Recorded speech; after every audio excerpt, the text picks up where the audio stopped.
Coach, looked like everybody got some scoring in. They had a chip on their shoulder and all waiting for this game to show up, and everybody went and played hard. It's great. I tell you what, it's great to have those games when you're fortunate enough to get ahead and head pretty quick so that you can play just about everybody that dressed out. I think there may be just one or two guys that maybe didn't play, but because our players work hard, they make an investment, and so when they get a chance to play in a ball game, it's amazing what it does to help players just enjoy the game they love. And it was great. We had a tough week of practice. The weather last week didn't cooperate with us real well, and so with the young football team, you're not always sure how they'll come out and play. But I thought it was probably our most complete game, and it was a fun night. When you go in at halftime, what do you say, and how do you keep them going and keep them focused on the second half when you get in situations like that? Especially with a young team like this. Yeah, I think, obviously we have not been in a position where we're that far ahead at halftime before. So, with a bunch of young guys, you're not really quite sure what they bring, into the locker room. But, what was really very evident is that quickly our staff did a good job talking about adjustments, talking about football-related issues. And there wasn't a lot of guys sitting there having an opportunity to reflect on the score. They were being challenged on how we're going to get better the second half. And so I thought our coaches did a really good job of kind of keeping guys spot on, as far as what our goals were as far as coming out and playing well every snap. One thing we try to do is challenge our guys to win every snap. And so whether you're down, and we've been down a couple ball games pretty big at half, or whether you're up, significantly, if you're trying to win every snap, then it doesn't matter the score. And I thought our guys came out, and the nice thing about it, we came out, and I thought there was a good level of intensity that followed the second half, and so just a fun night. One last thing about last weekend. Talk about Taylor's success. To get recognized from a program from a Upstart program nationally, that's huge. Yeah, I think Taylor, Thompson, he comes in from a great program. The job that they have done at Belleville for a number of years. I mean, so winning is the way he thinks, and he's such a naturally gifted player. My hope is that he doesn't take for granted just how gifted he is. He stays hungry and thirsty, because he could be an all-conference player, in this program, in the South End Conference in the years to come. And I know football is important to him. I tell you, I think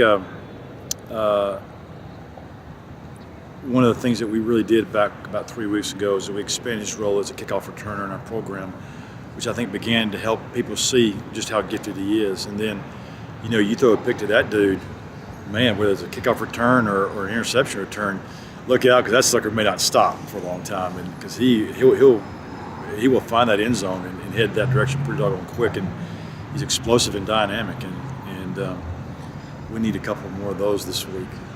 Now you got an experienced ball team. You're playing this weekend. It's been in the football business a while. Texas A&M-Commerce. It's the last game of the season. Even though it was short, it's still been long, and it's also homecoming. How do you keep the guys focused on all this week for this upcoming week? Well, I think one of the big things is with young players is trying to do things that gives them a purpose for why every day they come out here and practice, and a goal. And I think our purpose this week is, we have talked about November, and that whether we're in the first year developmental as a program that's starting up football, or whether we're talking 5 years down the road, or whether we're 15 years down the road, very much, hopefully in the upper echelons, as a winning tradition in the South End Conference. No matter where we are in our program, what's really going to matter is how you're playing in November. And you can sit there and look at any football program at any level, and teams that finish well in November, they're the ones that have a chance to play beyond regular season. And how many teams came out in the month of September, showed flashes of brilliance, but nobody's talking about them anymore, because the season's actually a fairly long window of time. And how often do people it's amazing how short-lived success is in September.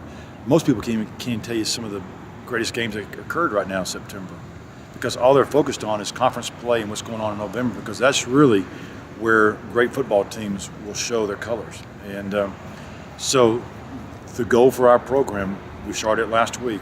Our theme was November, just one word, November.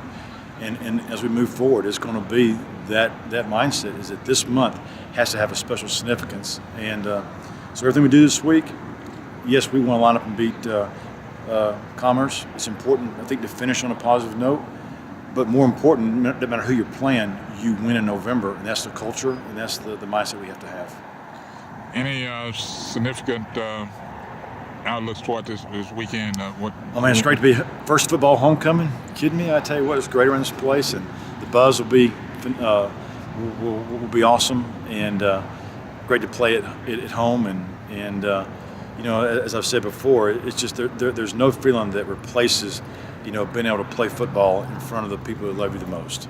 And I hope that our program conducts itself in such a way that people will want to support our program. But beyond just supporting our program, being there is to feel like we are HBU, and that student body is HBU, that the faculty, staff, the alumni, that we are a family, and that what goes on between those stripes on the field is the extension of everything this university does. Not that football is the tail that wags the dog, but that culturally that we are doing things on game days in fall, on Saturdays here, that will forever have a chance to impact this university. And I think the first football homecoming is the start of that in a real special way. And I can't wait to game time. Well, Coach, with that, we'll finish out. This is Jerry Lee Willie Jr. with another college sports report here on the campus of HBU. The Huskies play their final football game of the season at home. It's homecoming against Texas A&M-Commerce. Dogs up.